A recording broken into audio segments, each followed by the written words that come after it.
Carlson, don't hide. Come on, don't be shy. Don't be shy. Convoy set speed 60 out.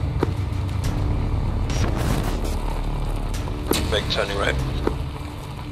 Big one, mine strike, mine strike, mine strike. 10 subscribers. Shout out. Right, you're ready? We'll kick it off. Si, senor. Yeah, right. So this is your Phase 3 driver's course. This will qualify you to drive all of the wheeled vehicles in use by 4IB. Start with some basic vehicle familiarisation, move on convoy drills, some IED drills and mine strike drills, some vehicular ARDs, and that's it. That's it. It's a fairly short course. Hopefully it'll be done about an hour, maybe an hour and 15 if it comes to it. Oh, your notepads and pens ready, yeah? Yours. Yeah, okay. Yep, confirmed. Right, so start with your weapon. Not weapon. What am I on about? Your vehicle familiarisation. So, dotted around this small fob, we have a various selection of various vehicles for you to have a gander at. Start with this here. This is your Snatch Land Rover. Very basic infantry transport, completely unarmoured, no IED protection whatsoever.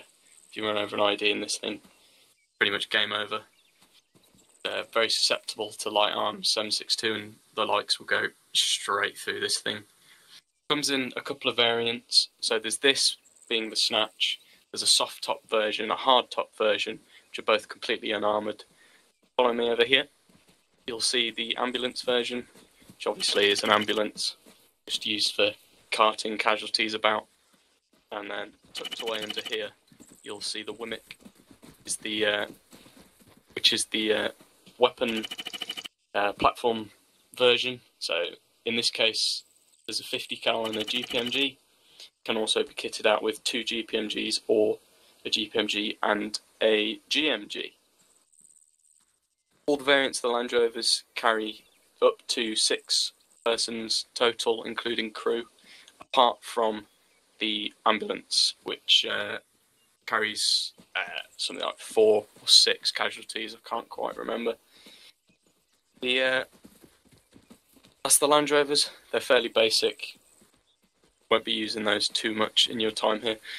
We'll move on over here. You'll see we've got 2 versions of the Jackal 2. So these are light reconnaissance vehicles. Very good mobility. Not very good armour. Obviously you sit out and exposed, so you are vulnerable to fire. They do have V-shaped hulls, so they are slightly more mine resistant than a basic Land Rover. So yeah, preference would be this. You'll see both examples here have GPMGs on the commander's gun for the commander use, and they are kitted with either 50 cals or grenade machine guns. Next to the Jackal, you see the Coyote. This is just a 6-wheeled version of the Jackal. It's just designed for carrying more stuff in the back, generally used for logistics to resupply the crew of Jackals. And again, it can take the same weapon systems as the Jackal. Next to that, you see the Mastiff. The Mastiff is a big old infantry transport capable of carrying, 12 packs, including crew. It's again, it's got a V-shaped hull, so more resistant to IEDs. Slightly more armour, as well as the bar armour, designed to protect it against RPGs. So it just pre-detonates them and hopefully stops them getting through. This version is armed with a GPMG up on the top, but they do also come with 50 cals if you want. Won't be using Mastiffs too much, generally used by 3med. Behind you, here you'll see a big old man truck. These are troop transports in this configuration with the soft top, designed for carrying up to 23 packs, including crew. There are bigger and smaller versions of this, but this is the main one used within 4IB. Moving on, behind you you'll see the Husky.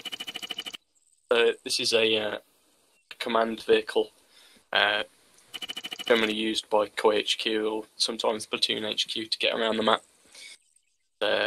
Again, V-shaped hull, standard IED protection, and this one is armed with 50 cal. It's a fairly standard.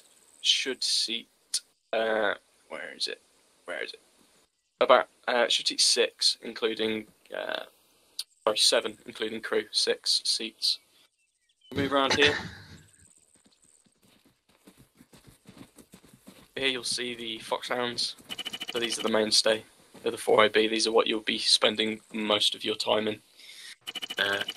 Again, V-shaped hull, protect against IEDs. These are both, well, all variants of this have 2 GPMGs on the top, capable of providing 360 arcs of fire. Nice vehicles, they're pretty mobile. Not the most well-armoured things in the world, but they're designed to be quick and fast. Seat 6, including the GPMGs on the top. That's all the vehicles covered. Any of you got any questions on any of the vehicles? All? You'll see, yeah, No. you'll see this loser's fixing them because they're unreliable as fuck. Yeah. Also, But, the sights don't work. Also, the sights don't work on them. Yeah, so you can't That's aim blind shit. sights. Right, we'll move around. Okay, well, I'll ask you some questions. Why not? So, plugins. How many does the man truck seat? 23 packs. 23, perfect. Carlson, don't hide. Come on, don't be shy. Don't be shy. How many does the how many different variants of the Land Rover are there that we use? 3. 3, yeah. I'll give you that. There's the Snatch, the hard top, and the soft top, which are exactly the same thing in principle. The Wimmick and the ambulance. So, in purpose, yes. How about we move on? Gangro. What would the Husky be used for? It's used by the platoon IC to, or the company IC to drive around the map. Yeah. Not used by regular sections or anything. Yeah, generally used for. Oh, actually, apologies. I'm just going to Have you missed out a vehicle that begins with P? Yes, he did. Yeah, I'm just Yes, gonna. you I'm did. just gonna. Ignore this, guys. This is We'll actually just often have a, referred to as the Husky, if your name just is Nielsen. have a short 30 30 second minute. intermission. And here's the Punfa. Ooh. This is Exact- this is your Panther. Another command vehicle. So again used by Koi and BGHQ to ferry themselves about the map and do Koi HQ stuff, I guess. Yeah. It's mounted with a remote weapon system, so that the little officers don't have to poke their head out and get shot. So it can be controlled from within the vehicle. Only seats 4, so it's not the most practical thing in the world, but then again it's designed for carting officers around, so it doesn't need to be. Yeah, that's all the vehicles this time. Nobody got any questions then? You all answered yours, so that's fine. We'll move on then. If you follow me outside, we'll quickly cover some vehicle ARD formations. Probably have to open this. There we go. Right, so there are 4 main vehicle ARD formations that we use within 4IB. First one is here. This is the sometimes called a cross formation. So it's 4 vehicles all facing in one of the 4 cardinal directions. So you'd have, say, your northeast, southwest, or whichever direction the platoon commander chooses, and you would generally have your command element in the middle. This just provides them protection. It gives you good arcs with all of your GPMGs spread out. And obviously this is scalable, so you can have them as spread out or as close as you need them to be, depending on terrain and your requirements. You can also add more vehicles to this if you really need to, but it's probably not the best idea. Move on to the next one. So this is the box formation. So it's just 4 vehicles in a box. Creates a nice area in the middle, nice protected zone for command elements to use for briefings and the like. And you could also put a CCP in there or something like that. Again, gives you full 360-degree arcs, but not quite as much firepower, as obviously 4 of the GPMGs are facing inwards, so they're not going to be any use to anybody. Moving on. The third one is the triangle formation. So it's the exact same principle as the box. Obviously, it's just with 3 vehicles instead of 4. Exact same thing. Obviously, you have slightly less firepower in that you only have 3 GPMGs facing out this time, but still, it's a decent amount, and you would probably want your sections dismounted on in covering their arcs as well. Move over here. This is the final formation. Can anybody guess what this one's called? Herringbone. No, not quite. You'd have thought, Column? wouldn't you? But yeah, column. Column, or some losers might call it line, but we'll stick to column. Generally a more hasty formation. If you're just stopping along a road, then you might use this instead of moving off it. Gives good firepower out to both sides, obviously, but it's quite a large formation. You can spot this from miles away because you spread out over quite a wide area. It's not very easy to hide, and obviously you get very poor firepower out to the front and rear. You can only get one of the GPMGs firing that way. There's your 4 Question. vehicle. Yeah. Yeah, do we not do herringbones anymore when we come to other roads and we want to herringbone vehicles off to allow passage through convoy of other Vics? Yeah, so that's... Is that phase 6 driving course? Yeah, that's advanced driving, that one. No, that's it's part of your convoy drills, that one. Okay, so there's sweet. a couple of things that we'll cover during. I just thought I'd lost the entire plot of my entire world there. No, like, what the fuck? It's still a a used thing. It's just not an ARD formation as such. Oh, okay, cool. Right, we'll move back inside as well. Doesn't really matter, but we may as well make use of the nice space. Oh shit. There's a shitty little Land Rover over there. Yeah, why it's so far away in the middle of nowhere, Ethan, I have no idea, but yeah, oh well. This is what I've been. My valet parked it. So that's your vehicle familiarization done, and as well as your ARD formations. So we'll move on. We'll take a look at some convoy drills. So obviously, convoys are widely used with them. Where's Carson? Carson, go on. Why are you special, Carson? Get in line. Over there. Come on. I know you've been in the young. Right. So yeah, convoys widely used within 4B to navigate ourselves around. You'll be using these day in, day out, so it's important that you can do it correct and efficiently.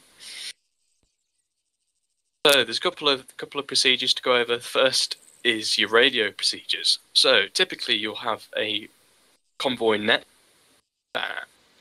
For example, one platoon will use FluidNet Alpha as the default unless specified otherwise. This is for all the vehicles to be on so they can keep track of where the convoy is going. Things like mine strikes and things like that occur. All the vehicles are on one net and you can communicate quickly between them. That's important. It's also used by the first and last Vics only to state when they are turning or stepping off or holding. So the first vehicle will call that they are stepping off. The other vehicles in the convoy will step off, and the last vehicle will call that they are stepping off. That way, the convoy commander knows all of his vehicles are moving. Same thing with halts. First vehicle will call halt, last vehicle will call halt. Convoy commander now knows that all of his vehicles are holding. Exact same situation with turning. So first vehicle comes to a turn, says vehicle 1 turning left. Vehicle 1 turns left, all of the other vehicles turn left. Last vehicle comes over radio, says vehicle 1 turning left. As simple as that. Same thing with right, and just lets the platoon commander know all of his vehicles have made the turn and nobody's got lost or gone the wrong way. Sorry, do all the vehicles say turn left or turn right, or only first and last? Only the first and last vehicles. Gotcha. So, if the first vehicle will turn, all the other vehicles will see that, the vehicle behind him will see he's made that turn and will make the same turn.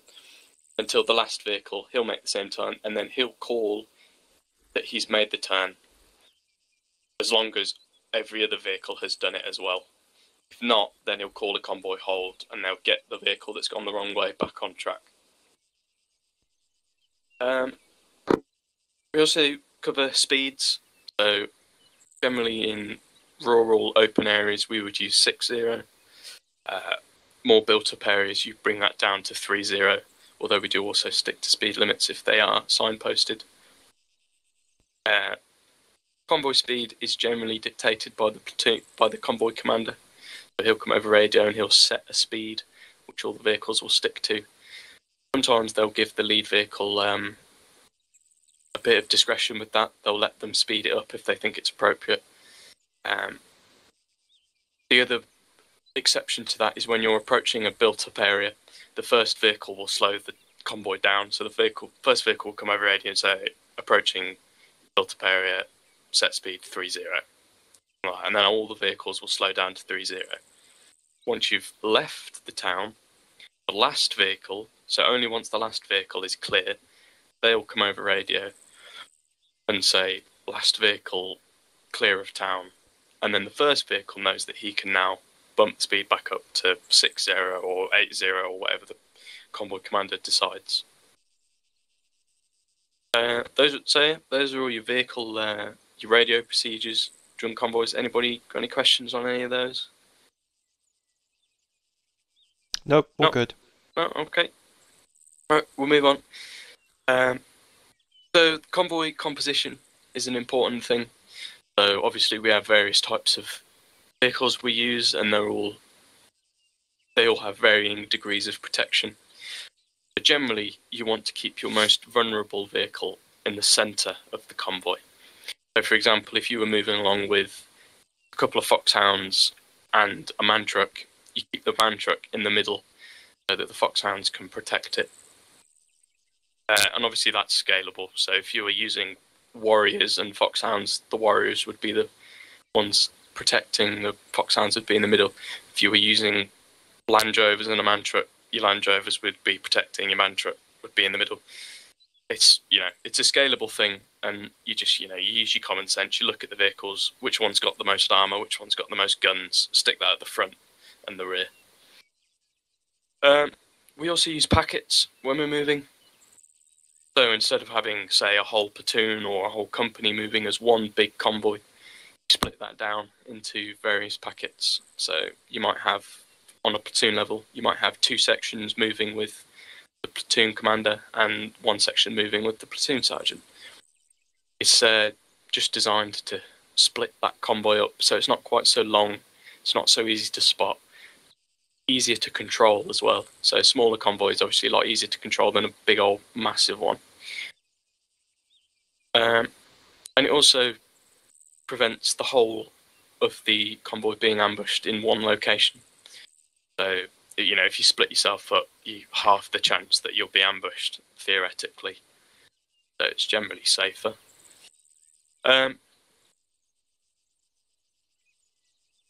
There's also the spacings to cover. So the official British Army SOP on this is half of the effective range of your weapon system. So, for example, if you had a GPMG, effective range of 800, your vehicle spacing would be 400. Obviously, this doesn't really work in armour. It's not not really effective. So we typically use a daytime spacing of 100 meters and a nighttime spacing of 50 meters. It's it's a good distance. It gives you enough room that you aren't worried about crashing into the back of the vehicle in front of you, but not so far away that you can't see them for long lengths of time when they go around corners and bends and that sort of thing, and you don't lose each other. Next one to cover is about navigation. So hopefully you'll have some sort of GPS system, and you'll be able to use that to mark your turns and pre-plan your route. If not, you just have to look at the map. Keep looking at the map. Be aware of where you are and what turns are coming up. What else do we need to? Yeah. There's also the ACE speed limiter. So we'll cover that when you're actually doing your convoys, which we'll go and do in a second. So I believe the default keybind is the delete key. This just lets you set a speed limiter at a certain speed. So you could set it at 30 and then you won't go over 30, and you can just hold the throttle all the way down and not have to worry about it. Once you've set it as well, you can also hold control and then use your scroll wheel, and that'll adjust it in increments of 5 kph. Right, so we'll do a couple of spacings. Not spacing, I'm all about questions. So, Kangro, why would you use packets? It's to split up the platoon so everyone doesn't go at once. Yeah. Otherwise, it's just a bigger target. Yeah, exactly. Bigger target and a lot harder to control. Carlson, typical daytime spacing would be 100. 100, and nighttime 50. 50. Perfect.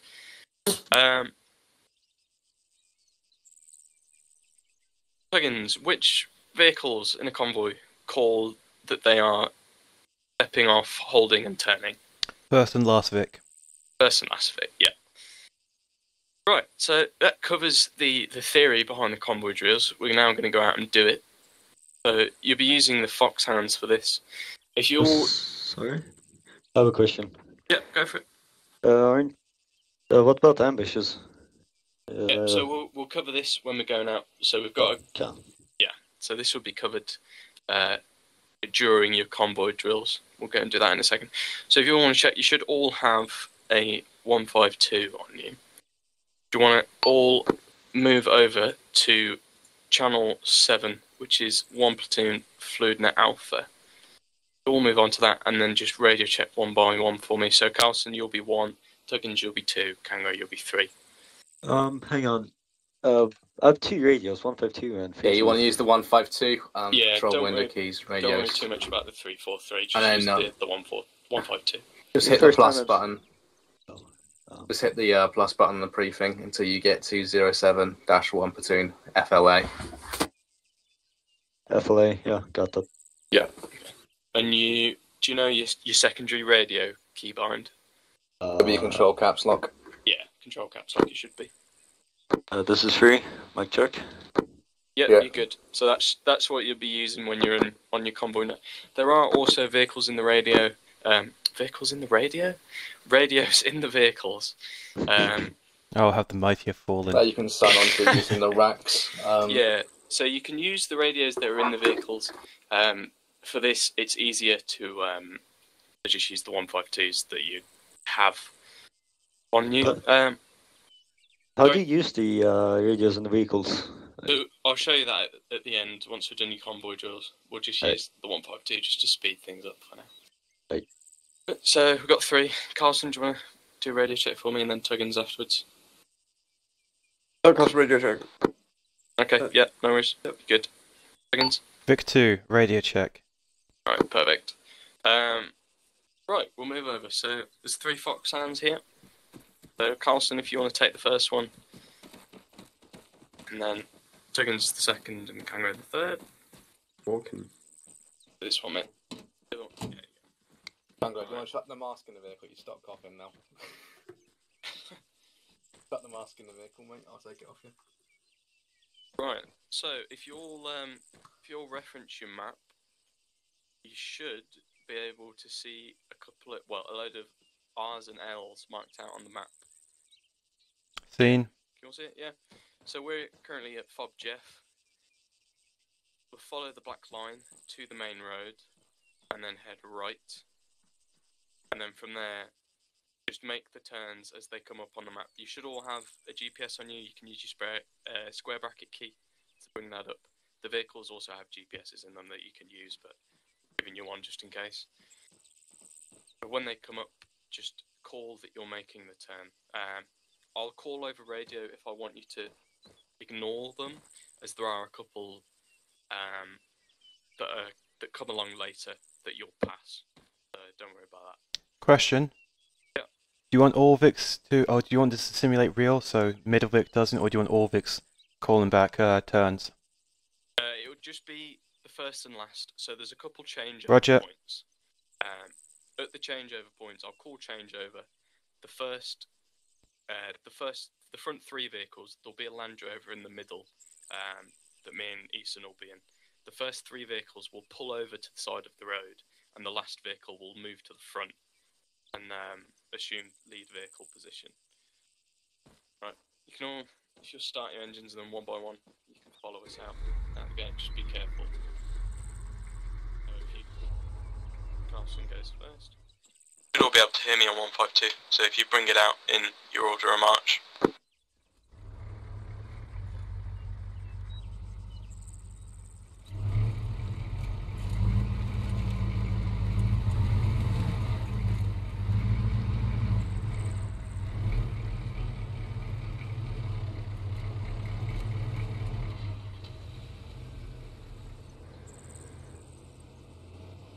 Right, so the Land Rover is going to slot in as the second vehicle, so we'll be acting as the convoy commander.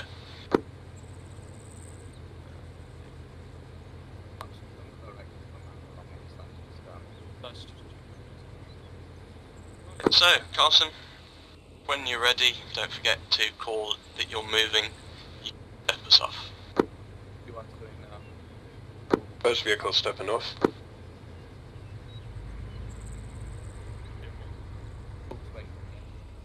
Yep, so nice big 100 metre daytime spacings.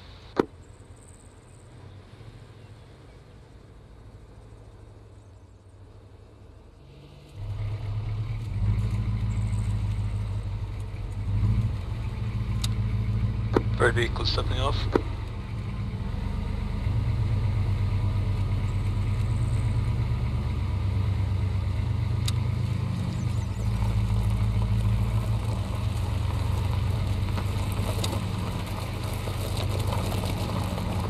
So, convoy, set speed 30, and last vehicle call when moving. Last vehicle moving.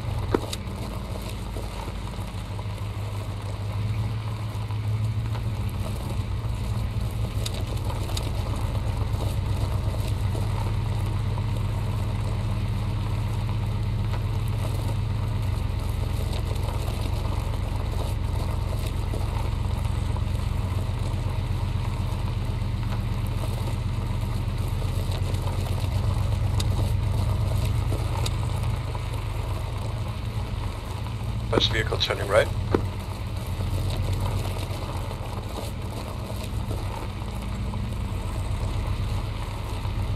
Vehicle turning left.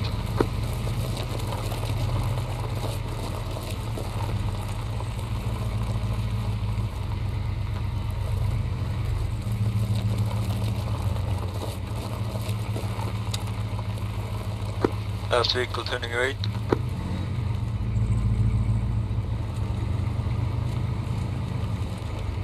Last vehicle turning left. Convoy, increase speed to 60 now.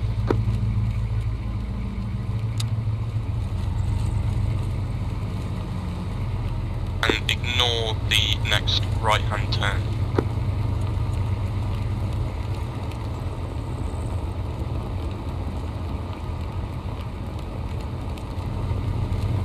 So, Vehicle 3, I have a quick question. When we set the speed to 60, should I say that last vehicle is speed 60? Or how does that work? It's not required of you. It's probably a nice thing to do actually, keep like the platoon commander know that all of his vehicles have sped up, so you can do that if you want, but it's not required. Not good. By the way, guys, you can adjust your speed by holding control and scroll after you've got the speed limiter on.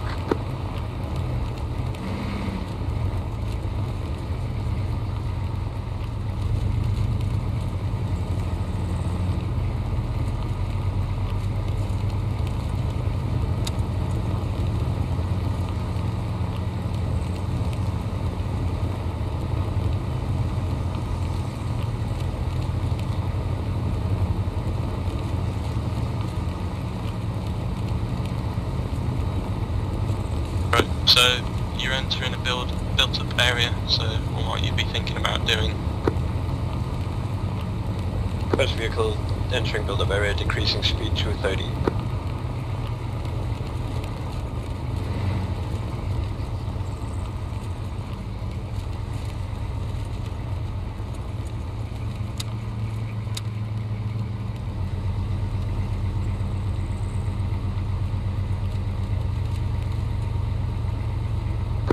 Last vehicle entering town.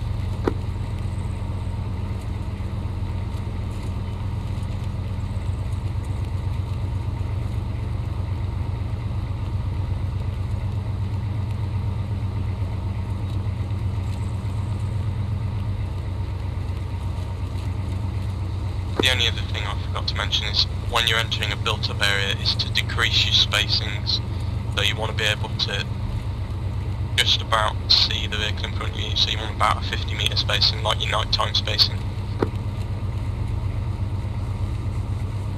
And then as you're coming along, I want you to ignore the next left hand, so follow the road round to the right.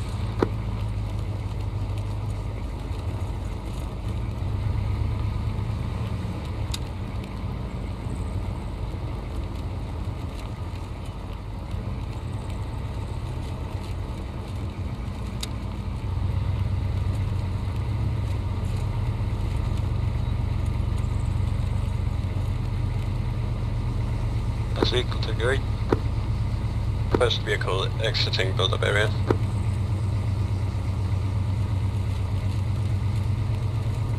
Yeah, just remember not to increase your speed until the last vehicle is clear.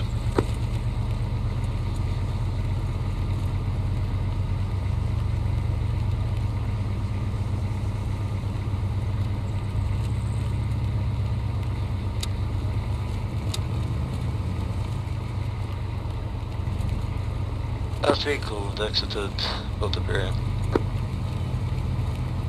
First vehicle turning right.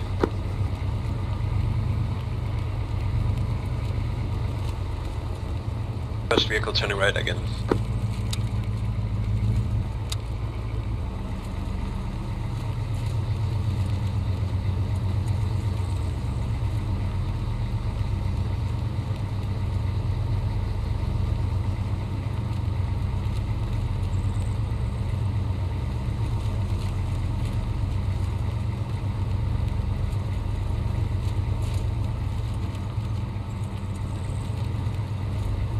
Last vehicle turning right. And last vehicle turning right again. First vehicle turning left. Convoy, increase speed to 50, out. First vehicle 50.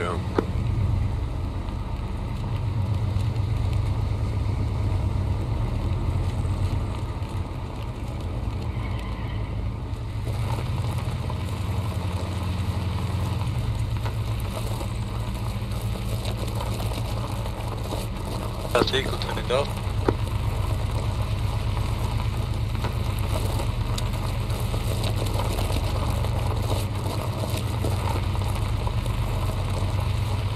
First vehicle turning right.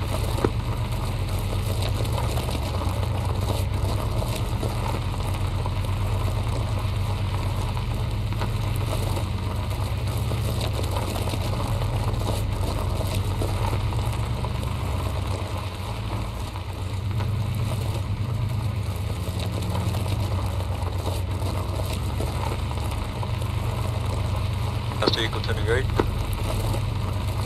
Convoy, set speed 30, out. First vehicle speed 30. Change order of march. First vehicle wrong, last vehicle is to accelerate to the front and assume lead position. Over. Last vehicle to front. Roger.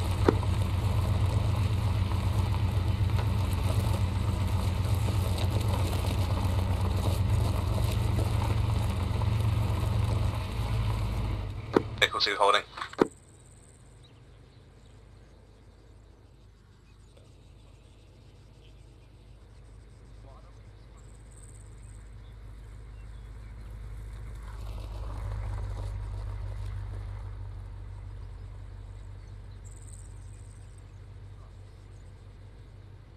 We continue on behind first vehicle.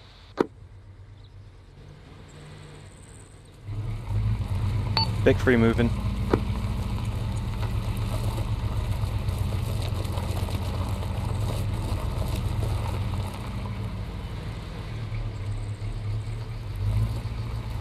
First vehicle turning left.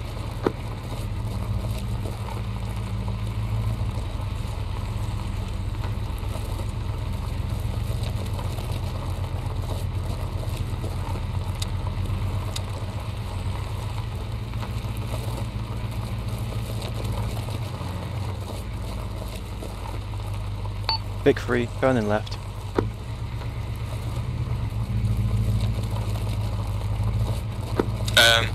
Last Vic, just remember that you're technically vehicle 4, but not the end of the world.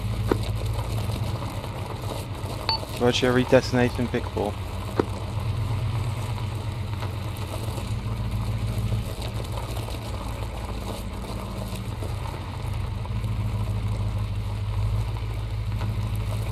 First vehicle turning right.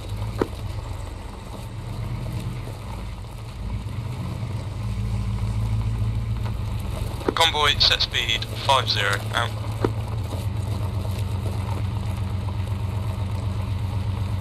First vehicle speed 50.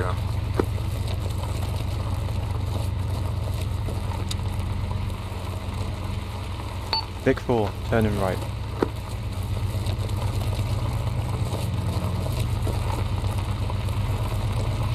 Big 4, speed 50.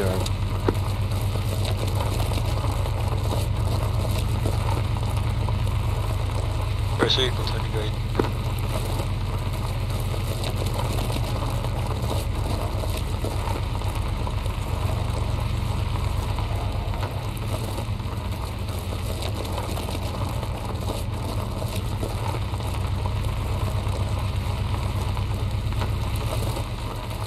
Big 4, turning right. Vehicle stopping. Apologies, the S just means straight. So you don't have to call when you're going straight, it was just so you didn't go left or right. Right. Yeah, that does kind of confuse me. Yeah, my bad.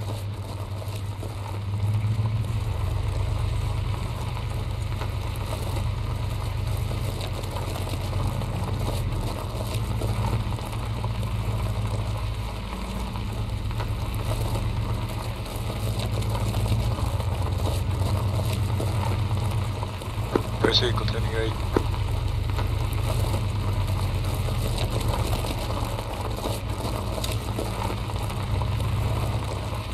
Last vehicle, call one on the main road. Roger, last vehicle, call 1 on main road. First vehicle on main road. Vic 4, turning right on main road. Out. Convoy, set speed 60, out. Vehicle speed 60.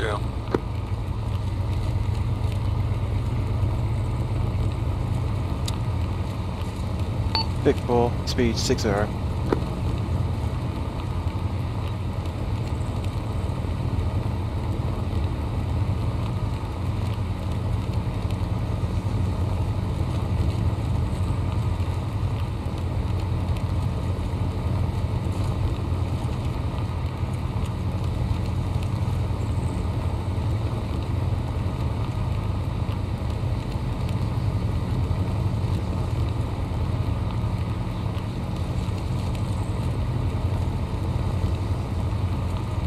First vehicle entering built up area, speed 30.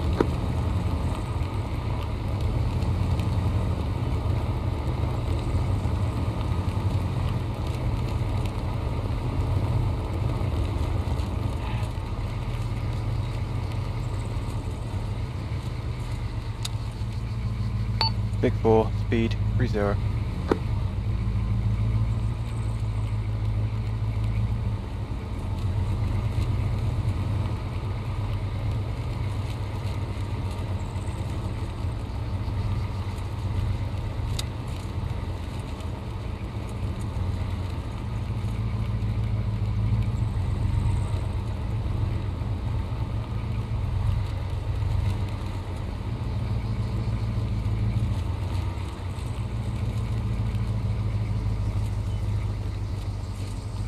So this time, when you get to the left-hand turn, I want you to actually take it. Or this one, as you continue round. Or this first vehicle, repeat last.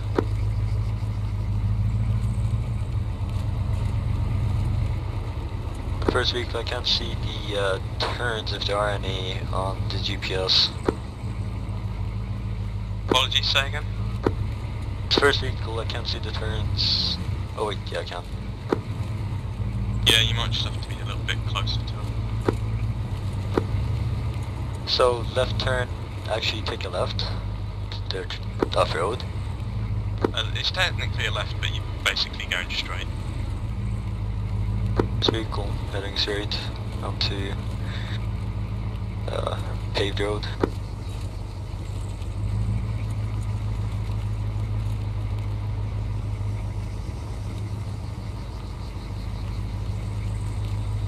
This vehicle exit to built up area. And first vehicle turning left. Big 4, exiting built up area, out.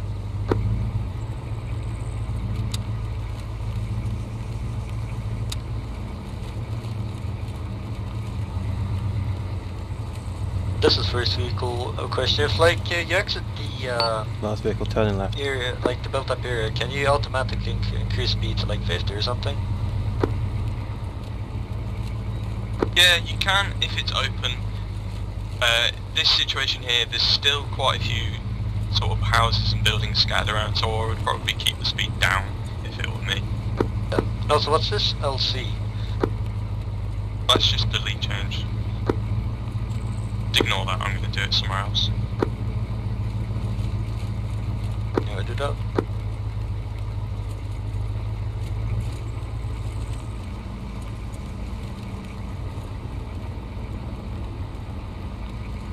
First vehicle entering built-up area.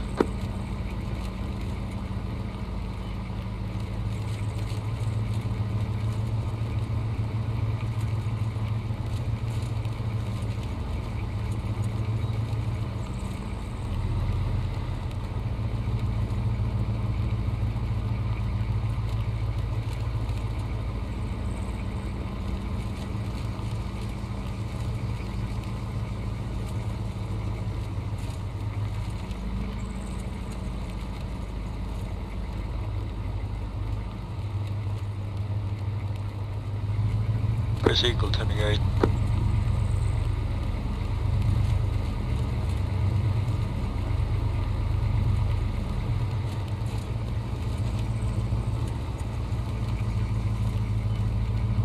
First vehicle turning right again. Big 4, turning right, out. First vehicle turning left.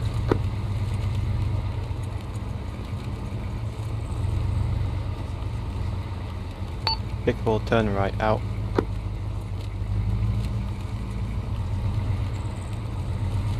First vehicle is exited the built-up area. Big 4, turning left, out.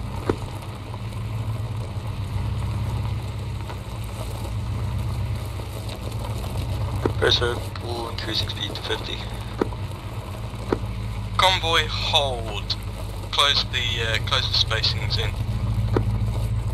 Big 4, leaving build-up area. First vehicle holding.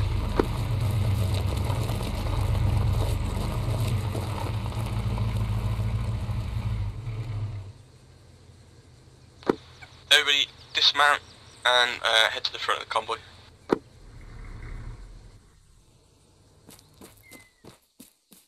I can leave all my guns inside the car. If you want. Just gonna.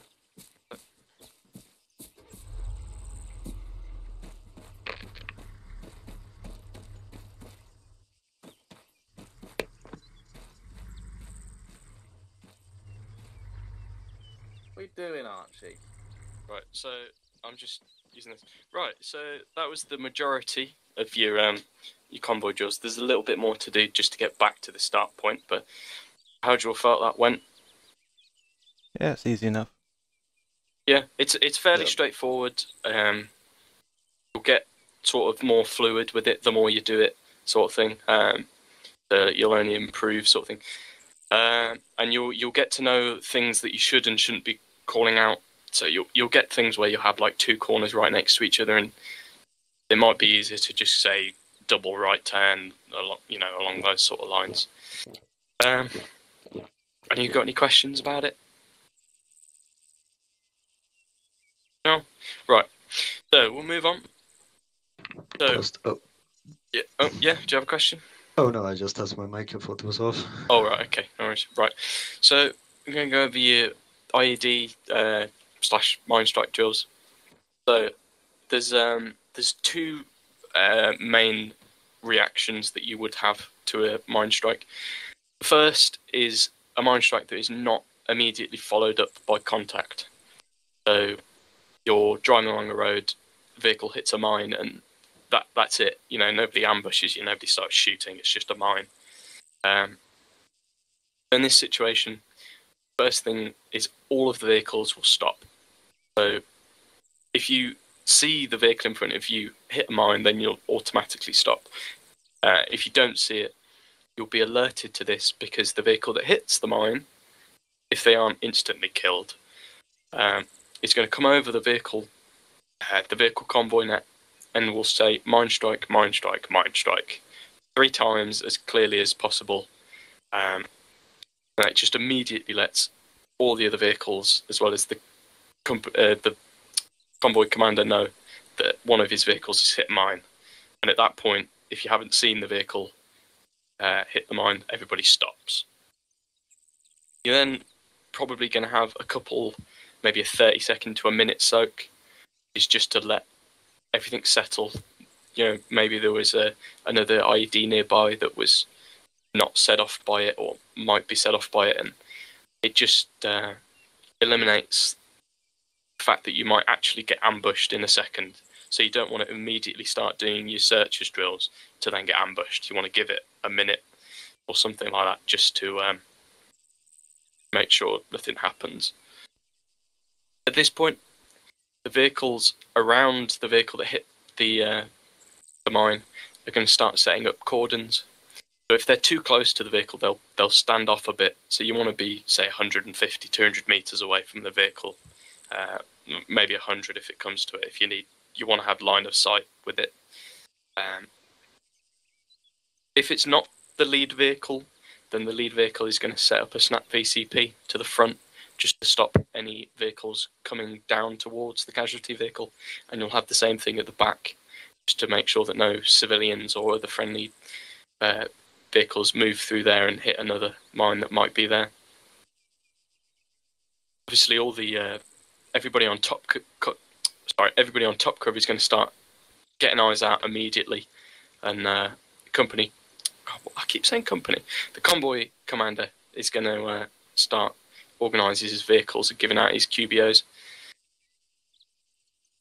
Once the cordon is established, typically you, as the driver, typically the point man of your section, with the Vallon, is going to exit the vehicle. So you'll be getting out on your driver's side. If there's an ID right there, tough luck. Hopefully there isn't, but there might be. But there's no way around it. As soon as you get out, conduct your visual check. so make sure you can't see any IDs in your immediate vicinity. You then want to start doing your searches, your basic searches drill. So you get out your Valen.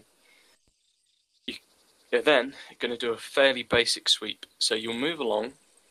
Oh, hang on. Ethan, can you put a box down with some Valens in it? I forgot to put those in the kit. So pretend sorry, what's a cordon? A cordon. So it's just imagine you set up a perimeter around the area to stop anybody coming in and getting too close. So you wouldn't want. Okay.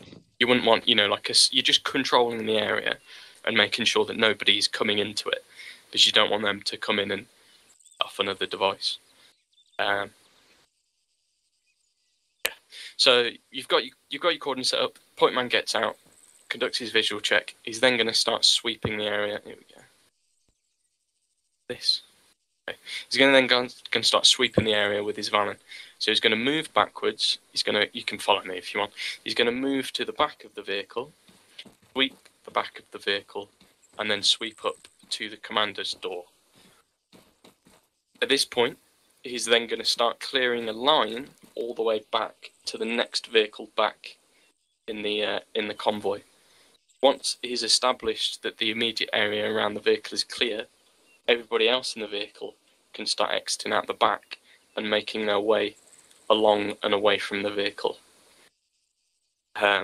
So if you imagine this vehicle was disabled, obviously you're not going to be going anywhere in it, so you're going to want to find alternative transport. So you're going to want to start getting into the other vehicles within the platoon so that you can get out of there. Obviously, if the vehicle blows up, then you don't have to do that because you'd be dead. Yeah, it's a fairly simple procedure. So you hit the mine, you stop, you call it over radio, and you conduct your searches. It's fairly simple. So, Ethan, have you got Valens in the box? Yeah. Right, okay, so if you want to grab a Valen out of the box. The Valens being the bottom one, I couldn't sell in the... Question, Archie. Menu, which was weird. Yep. When is it that the guys... Oh, 1 second. When is it that the guys can get out again? Is it once the route has been halfway cleared, or does it has to be fully cleared, this version? If it's only a short distance, then you're probably going to want to clear the whole thing. You want probably like a 10-15 metre spacing between you and the next guy getting out of the vehicle. So basically, you Valen 10 metres, first 10 cleared, as you keep going so the IC can start getting there's people out before it catches on fire and blows up. Yeah. If you've got 200 metres to clear, then you're going to start getting people out, so they're not, you're not taking way too long to do it. Because Naturally, you want someone covering you as well. So if after you get that 10 meters, make sure you got someone with you. Yeah. You'll also have your searcher, your buddy team. Right. So one by one, you're just going to go through that drill. So any of you want to volunteer? I'll go first. Yeah. You should have those Valens in the box. Yeah, I've It's got a fairly one. straightforward drill. And then once he's done that, Just as to soon be as... super professional with it. Yeah. It's just got to prove that that you can do it without. Ready when you are? Yeah, go for it. Okay. Vic 1, Mind Strike, Mind Strike, Mind Strike. And we'll skip the soak. Just pretend you've waited a minute. Okay, driver exiting vehicle. Turning the Valen on. That's always an important part. Yeah.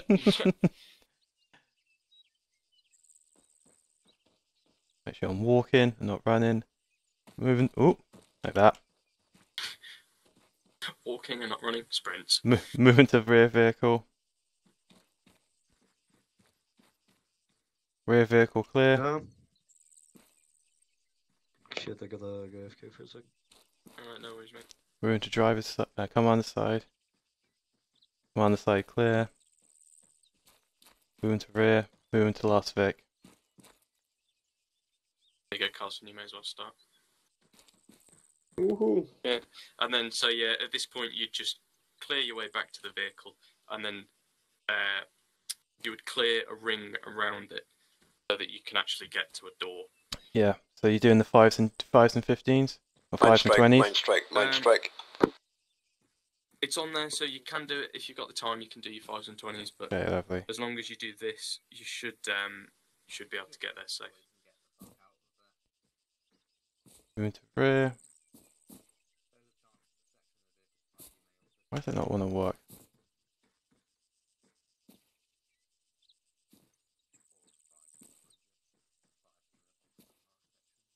Rear clear. Move to commander side. Yeah. Yeah, what I was saying is, Commander side clear. Yeah, Fives. that's fine. Yeah, Okay. you could go on and do that. Okay. Why not? sometimes the section behind you will get their searcher out, or a body out, and be doing it around their Vic for you, so you may just have to get back there. But that's all down to the situation. Obviously, like everything else, it's dynamic, so this is the basic drill, but it may be evolved upon in certain platoons and so on.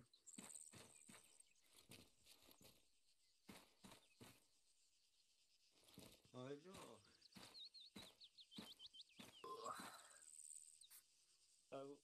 Got the question. Do you have to like when you're going out to do the knowledge check, you have to pull it out of the radio too? It depends.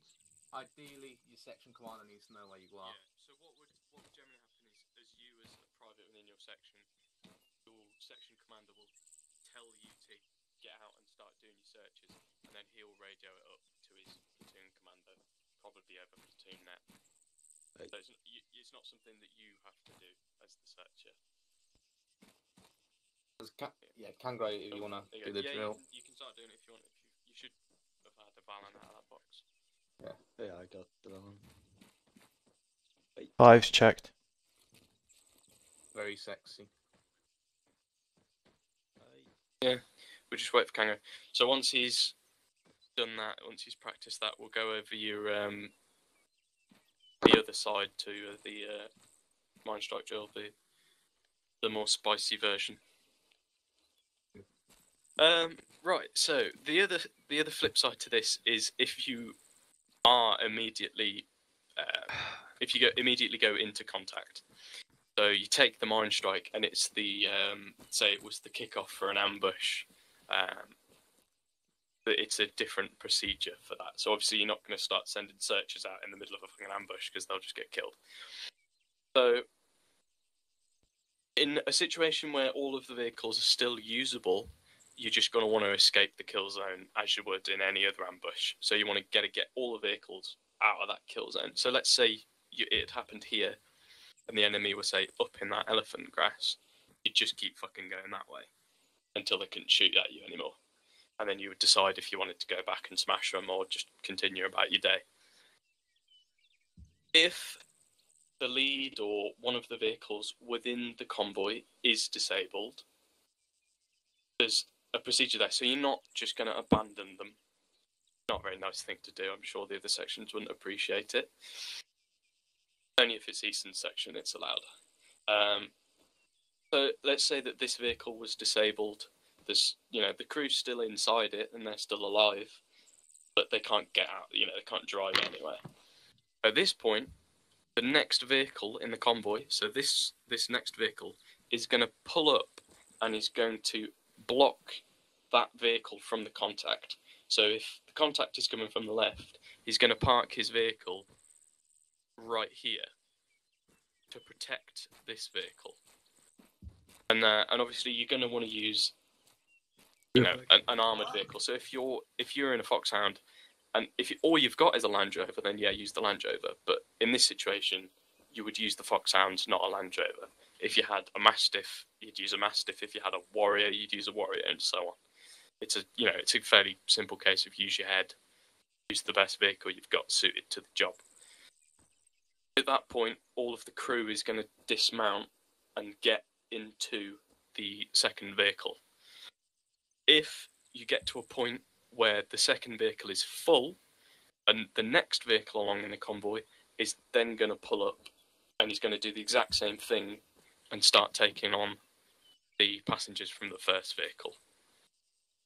And so on until you've exhausted all of your vehicles. The last resort is that, say, the first vehicle was disabled and you can't fit them all into the other vehicles within the convoy. The vehicle is going to do the same thing. They're going to come here and park here. The crew of the passengers in the first vehicle is then going to get out and essentially going to use the other vehicle as a rolling barrier. So the vehicle will just slowly creep forward, and you'll walk behind it, using it as cover until you are sufficiently far enough away, or you can use some dead ground or some rocks or some, whatever, a viable piece of cover to get away from that contact. So it's all about protecting that casualty vehicle. You're not just going to drive off and see you later and just abandon them in the middle of a fucking ambush, because they'll all die. They won't like that. So it's your job as the not disabled vehicle to save them, because they'll appreciate it. Question. Yeah. So does that mean if we're in platoon convoy, let's say Delta, one section Delta gets immobilized, that the rest of the entire convoy is going to basically come and go static whilst we wait to pick up these crewmen? Yes. So okay. The rest of the convoy is at this point is just going to be on. It's basically just going to be putting the maximum amount of fire out that they can. And okay. You'd have all of your crew served weapons, and you could, if you wanted to, you could start dismounting infantry and absolutely smashing that ambush. But we're not pushing through and then providing a base of fire from further away, correct? No, because it leaves... Happy days. Yeah, it leaves them too vulnerable. And if you need to bring, the other situation is you bring that second vehicle along, and then that vehicle gets disabled. At that point, you're going to need another vehicle, and another vehicle, and another, and it's... Hopefully it won't come to that, because you'll just be losing vehicles needlessly. But, yeah, it's all about protecting that casualty vehicle effectively. Yeah, any of you got any questions about that side of it? We're not going to practice it because it's it's fairly straightforward, and I'm not going to go through the whole rigmarole of setting up an ambush.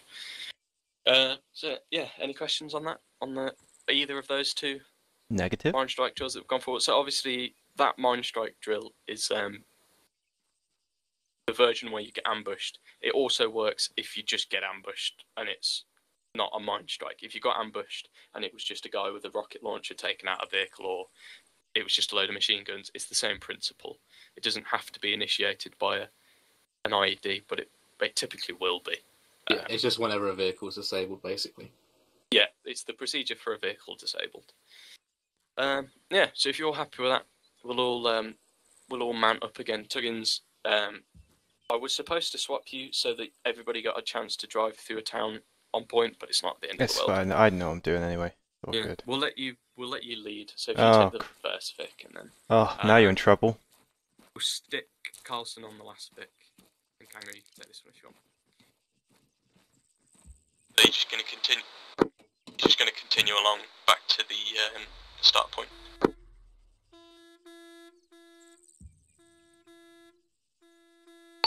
Vic 1, ready to step off on command. Out.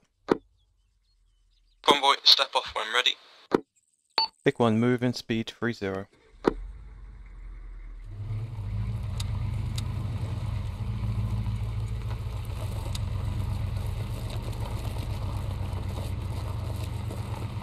That's Vic stepping off.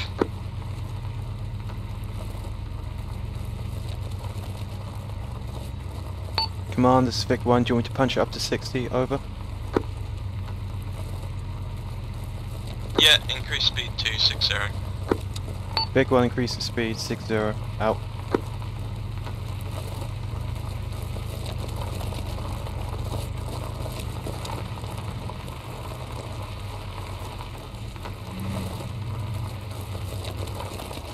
Vic 1, turn in, left.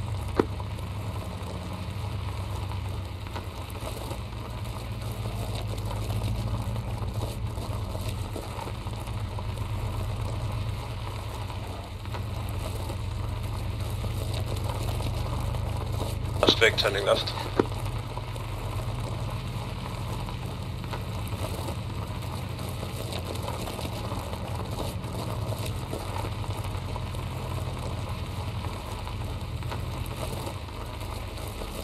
Vic 1, turning left.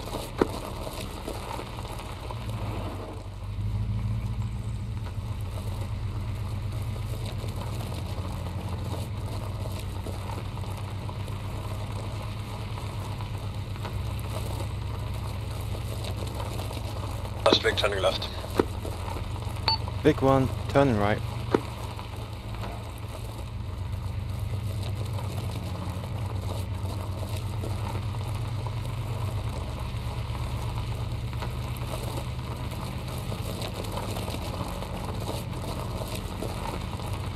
Vic turning right.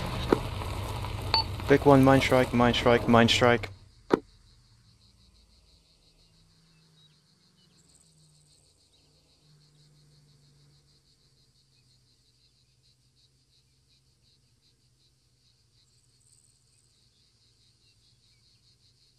So, convoys hit a mine, we're going to have a soak, and then we're going to completely ignore the drill and we're just going to carry on because you all stopped, which is good.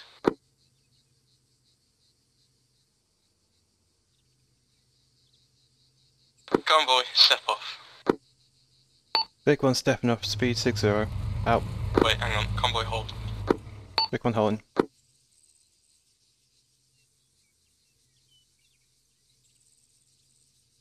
Convoy, step off. Vic 1 stepping up, speed 60. Out.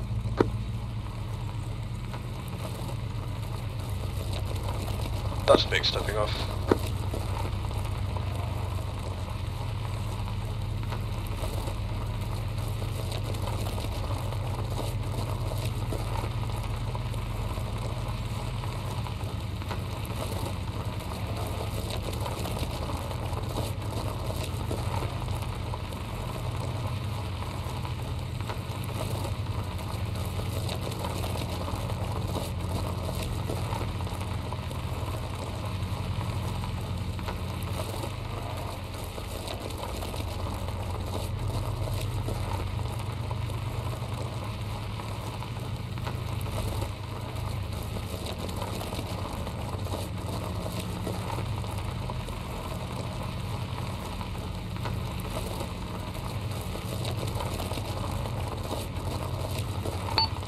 Vic 1, turning right, going off road.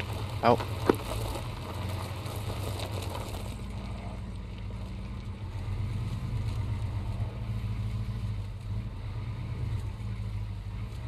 Vic 1 slowing to 10. That's Vic turning right off road. No. Head off to the north side and then form. Roger, north side. Be advised if that's Ian or Archie on the 152, I can't hear him. Out.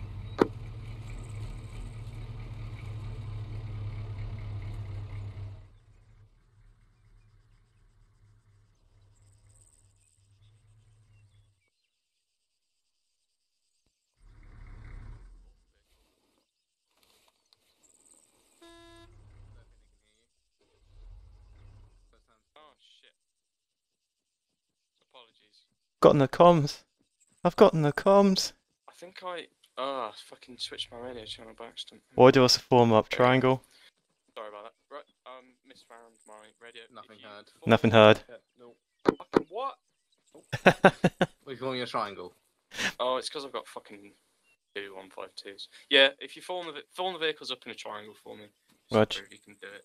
Sorry, I was supposed to be on radio. I tried to ambush you, but Vic 1, form a triangle.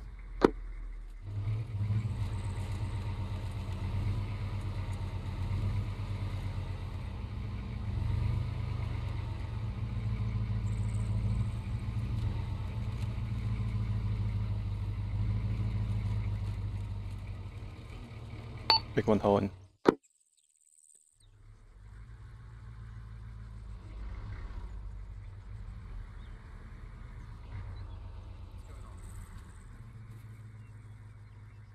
So you got 2 sides of the triangle.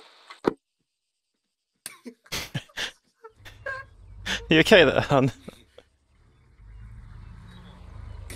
There we go. Lovely. Pythagoras would be proud.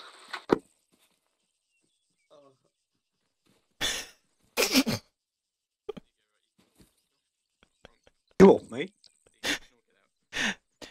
They don't have to not allow triangles in Lithuania. you got the triangle eventually. Triangles are against the state. It goes against the party line. It's actually Estonia, but close enough.